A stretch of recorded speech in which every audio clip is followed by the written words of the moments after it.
नमस्ते। मैं ज्योति नाइक। जब हमारे परिवार में कोई अपना हमें छोड़कर चला जाता है तो काफ़ी दर्द होता है। हम गमी में चले जाते हैं। किसी ने कुछ पूछा तो हमारे पास बोलने के लिए शब्द भी नहीं रहते। तो इसके ऊपर मेरी आज की रचना है और उसका शीर्षक है मेरे बिखरे शब्द। शब्दों की दुनिया के सफ़र में खुद को खो चुकी थी। शब्दों की दुनिया के सफ़र में खुद को खो चुकी थी। लेकिन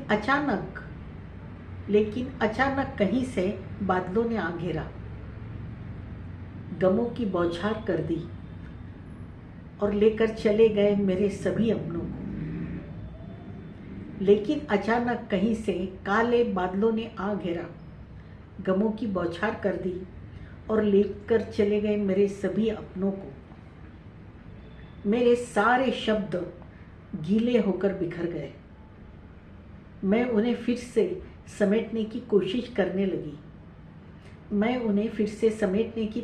करने लगी, लेकिन यादों का सैलाब उन्हें सूखने ही नहीं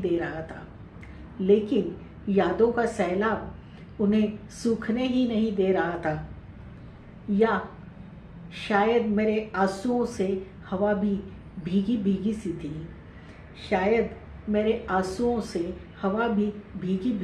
थी। सोचती हूँ ईश्वर इतना निर्लिप्त कैसे। क्या मेरे आहत शब्द उसे कहीं तकलीफ नहीं देते? यदि कभी ईश्वर से मुलाकात हुई तो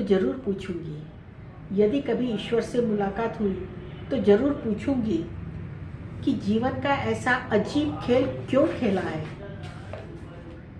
जब जीवन के सत्य, जन्म और मृत्यु से अवगत कराया है तो ये क्यों नहीं बताया कि जीवन का सफर कब और कहाँ खत्म होगा। शायद तब दिल इन हादसों को सहने लायक खुद को बना लेता। फिर ना मुझे किसी से शिकायत होती, ना तुमसे, ना खुद से।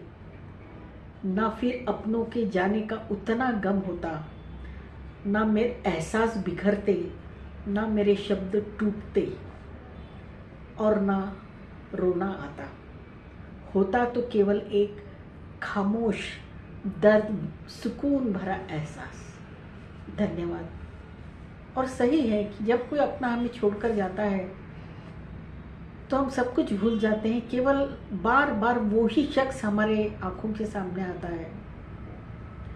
उसका चलना, बोलना, उठना, बैठना सब हमें एक के बाद एक चित्र की भांति हमारे आंखों के सामने घूमने लगता है। तो आपको ये मेरी रचना कैसी लगी? पसंद आई तो सब्सक्राइब कीजिएगा, लाइक कीजिएगा, मुझे अच्छा लगेगा। धन्यवाद।